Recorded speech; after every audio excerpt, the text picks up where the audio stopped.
Summary of Aunt Jennifer's Tigers by Adrienne Rich.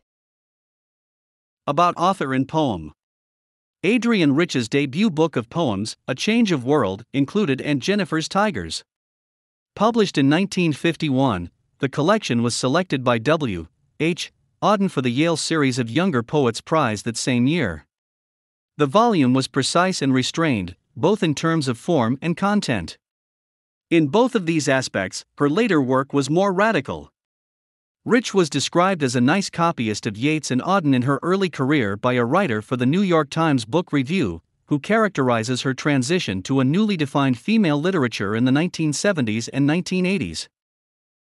The early writings of Rich, as shown in Aunt Jennifer's Tigers, were heavily influenced by Romantic English poets like John Keats, exposing her to a rich imagery and description she subsequently took for herself and Alfred Tennyson. She obtained her bachelor's degree in poetry and writing at Radcliffe College. She mastered formal poetry skills during that period, some of which are shown in Aunt Jennifer's Tigers. In Aunt Jennifer's Tigers there is no setting, and the poem gives no indication as to where it might be contextualized. The most the reader can surmise is that Aunt Jennifer is living in a society where a traditional heterosexual concept of marriage dominates.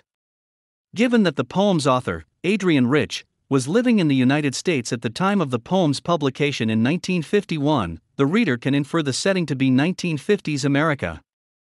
This contextualization would fit the speaker's depiction of marriage and affirm the portrayal of Aunt Jennifer as being trapped in her marriage, since opportunities for a woman to gain self-sufficiency outside of her marriage would have been limited at this time.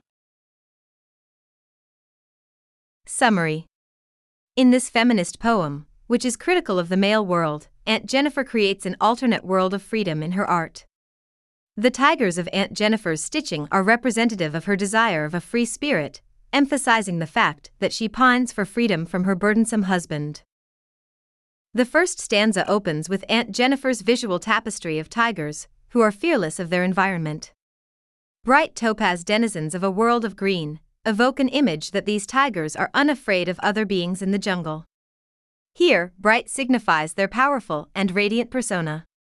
There is a sense of certainty and confidence in the way these tigers move, as can be seen in the line, "They pace in sleek chivalric certainty."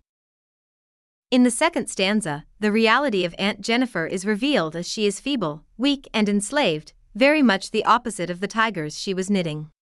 Her physical and mental trauma is depicted in the line, "Find even the ivory needle hard to pull."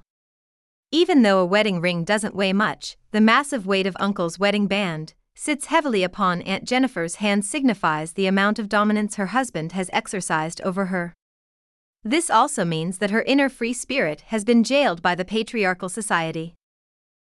The last stanza starts on a creepy note about Aunt Jennifer's death. Even her death wouldn't free her from the ordeals she went through, which can be seen in "When Aunt is dead, her terrified hands will lie still, ringed with ordeals she was mastered by."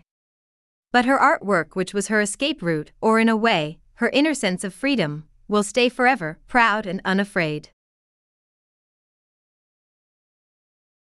Hope we summarized it fully and you liked it.